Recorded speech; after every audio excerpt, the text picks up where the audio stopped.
కింద వీడియో పెడతా, ఫస్ట్ ఈ వీడియో చూడండి. వీలైతే మీరు గట్టిగా షేర్ చేయండి, ఓకేనా? ఇప్పుడు చూడండి వీడియో. నేను కొంతకాలం వైసీపీలో ఉన్నానండి. నా ఎక్స్పీరియన్స్ చెప్తాను మీకు. నాకు ఏం టెస్ట్ పెట్టాడు తెలుసండి సజ్జల రామకృష్ణ గారు, in the presence of Jaganmohan Reddy గారు. నువ్వు చంద్రబాబును కొట్టు, ప్రమాణ స్వీకారం. నువ్వు తిట్టు, కమ్మవారిని తిట్టు, నీకు పదవి. నువ్వు తెలుగుదేశం వాళ్ళ తిట్టు, నీకు పదవి. చంద్రబాబు చొక్కా పట్టుకుని లాగు, నీకు ప్రమాణ స్వీకారం. దిస్ ఇస్ ది టెస్ట్ అండి. నేను ఫేస్ చేసి చంద్రబాబును కొట్టాలా? ఎట్లా కొడతారు చంద్రబాబుని? మీరు ఎట్లా కొడతారు? జోగి రమేష్ చేసినట్టు చేయాలి నేను కూడా. నాకు టెస్ట్, నా నిజాయితీని టెస్ట్ అది.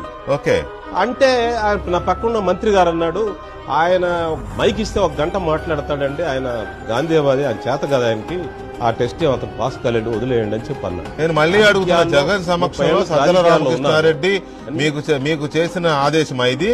Yes, in the presence of other IAS officers and the presence of minister. వాళ్ళని అసలు ఏమాత్రం క్షమించడానికి లేదు. ఇంకా అట్లా చేస్తేనే అక్కడ ప్రమోషన్లు అండి. నాకు అది పెట్టారండి ఆ టెస్ట్. ఆ టెస్ట్ నేను చేయలేనని చెప్పానండి.